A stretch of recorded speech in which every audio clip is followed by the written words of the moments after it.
Alright, so this is our first video on the Doppler effect, and what the Doppler effect essentially is a change in wave frequency due to the relative motion between the observer and the source. Alright, so basically what that means is, let's say we have a car, okay, sure, that's a car, and the car is moving towards the right, okay, and let's say that car is sounding its horn, okay, and it's sounding its horn at 300 hertz, okay, and we can call this the source frequency, okay, Fs. And let's say this car is driving towards an observer we can call Timmy, okay? Timmy. And let's say this car is traveling at 15 meters per second, okay? And our observer Timmy is stationary, okay? And obviously that means that he's moving at 0 meters per second. So the question is, what frequency is Timmy going to hear as the car approaches him, okay? And we can find that using this formula, F dash is equal to our source frequency times the velocity of our wave all over the velocity of our wave plus or minus the velocity of the source. So our F dash is what we would call the observed frequency, okay? Fs is what we described up here, and so that is our source frequency. Vw is the velocity of our wave. Usually in NCEA, the velocity of the wave is the speed of sound, and also in this example, the velocity of the wave is also the speed of sound, right? And then Vs is the velocity of the source. And in our case, that would be 15 meters per second. So where does this equation come from? Well, let's say we have a source right here, okay? This dot is a source. And we know that when a source emits sound, it's going to emit wavefronts in a circular pattern, okay? Like this. Imagine these are perfect circles, by the way, okay? So this right here is when the source is stationary. However, if we consider a moving source, we're gonna have our source right here, okay? And let's say our source is moving to the right. It's going to emit a wavefront, okay? But if we imagine, when it emits a wavefront, it's going to catch up to the wavefront that is in front of it. So what it's gonna look like is the wavefronts to the right are bunched up, but the wavefronts to the left are really spread out. So because the source is moving this way, the wavefronts on this side are bunched up and closer together because it's catching up to previously emitted wavefronts, but the wavefronts where the source is moving away from is spread out. And so what that means, let's say this source is our car that we have up here, right? Let's say the source is the car. We're going to have Timmy right here. We can imagine that this wavelength that Timmy observes is going to be shorter than if Timmy was up here and he observes the wavelength when the source is stationary. So basically, as the source approaches Timmy, the wavelengths that he observes is going to be shorter. And so we can say that the distance that the source moves during one period, okay, so distance that source moves during one period, all right, and we can call this delta x, okay? We can say that delta x is equal to the velocity of the source times our period, okay?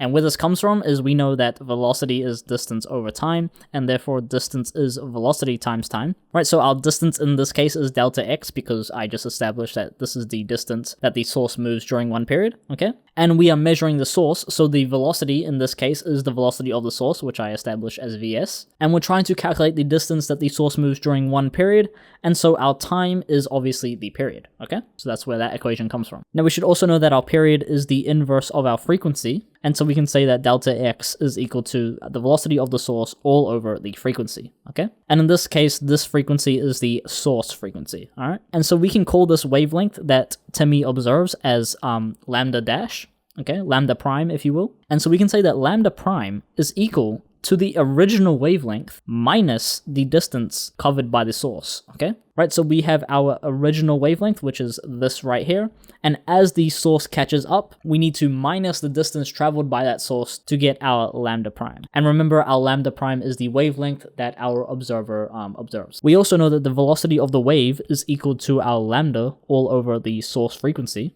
and so therefore our lambda is equal to the velocity of the wave all over our source frequency, right? And so we can make that substitution, minus our delta x, which we already established is the source velocity all over the source frequency, right? And we can simplify this to Vw minus Vs all over Fs. And we could say that our observed frequency, which we can label as f prime, is equal to the velocity of the wave all over our observed wavelength, which we also called as lambda prime. And so we can make this substitution into here, and we get our observed frequency is equal to the velocity of the wave all over Vw minus Vs divided by our source frequency. And from our math courses, we should be able to rearrange this as Vw times Fs all over Vw minus Vs, okay? And as you can see, Fs times Vw all over Vw minus Vs, we have the equation that we found up here. Same exact equation right here, okay? Now you might notice that in this equation we have a plus or minus, however in the equation that we derived,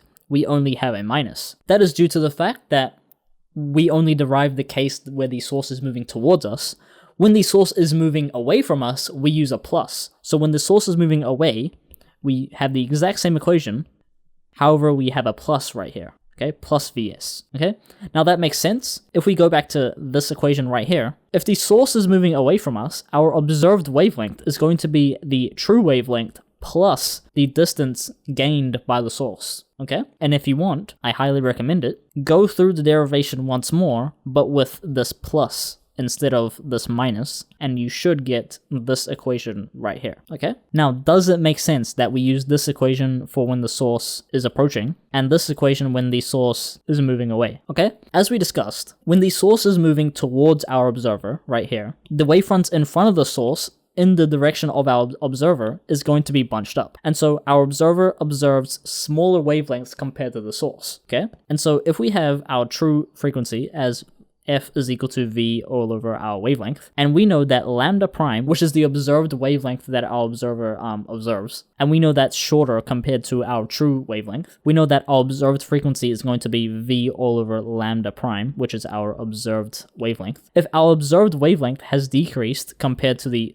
true wavelength, we know that the observed frequency must increase compared to the true frequency, okay? And so if we go into here, we can see that with this minus, we are making the denominator smaller, and so when we make the denominator smaller of a fraction, our observed frequency is going to increase. On the other hand, if we have our observer over here and the source is moving away from us, we can see here that our observed frequency is going to be larger, right? So if we go over here, again, we have our true frequency is the velocity all over the true wavelength. And if our observed wavelength is greater, then our observed frequency is going to be v all over lambda dash. And if our observed wavelength is increased, then our observed frequency will decrease, and as you can see over here, we are making the denominator greater in this case, and so our observed frequency is going to decrease. So now I'm going to play a couple of videos where you can hear the Doppler shift in real life.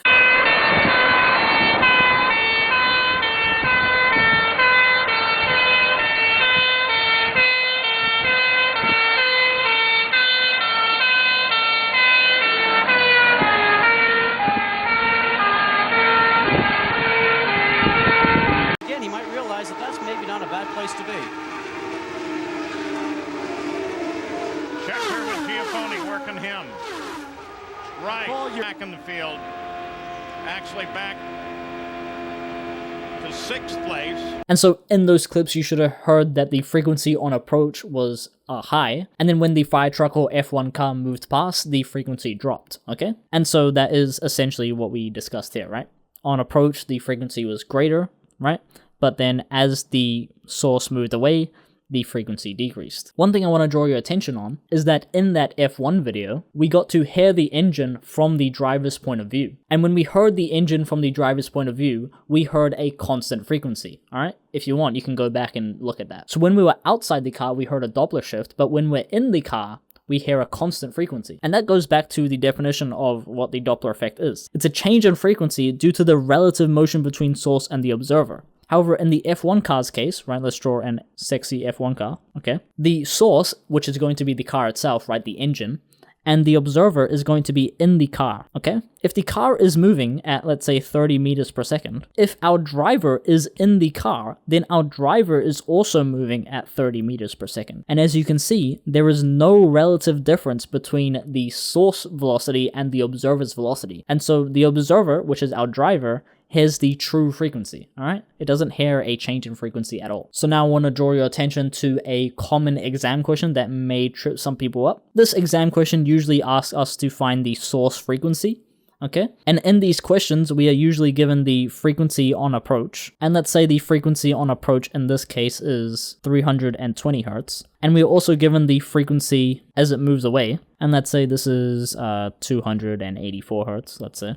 Okay, and we are also given the velocity of the wave. Let's say this is 340 meters per second, all right, the speed of sound. However, we are not given the source frequency. We are not given how fast the source is moving. So in this case, we have two unknowns. However, because we're given both the Doppler shift when the source is approaching and the Doppler shift when the source is moving away, we can make two equations, right? So two unknowns, two equations, that means simultaneous equations, okay? So we can say that our F approach is equal to the velocity of the source, which is what we're trying to find, times the velocity of the wave, which is 340, all over 340, again, the velocity of the wave, minus the velocity of the source. And again, we're using the minus in this case because we are on approach, okay? And remember, we are given our F approach as 320 hertz, okay? Now, the Doppler shift when the source is moving away is equal to 284 hertz, and that's equal to Fs, again, that's what we're trying to find, times the velocity of the wave, all over the velocity of the wave, plus the velocity of the source. Again, we don't have the velocity of the source. So like I said, two equations, two unknowns. We can rearrange, in this case, by moving this up here, and moving this up here as well, and we get 320 times 340 minus Vs is equal to 340 Fs. And we get 284 times 340 plus Vs is equal to 340 Fs. And as you can see, both of these equations equal 340 Fs, and so we can make them equal to each other. So we have 320 times 340 minus Vs is equal to 284 times 340 plus Vs. Okay, and we just have to expand these out. We get 10800 minus 320 Vs is equal to 96560 plus 284 Vs. Okay, now bringing our like terms to one side, we get 12240 is equal to 604 Vs, and we get all over 640 is equal to Vs, and we have our source velocity as 20.26 meters per second.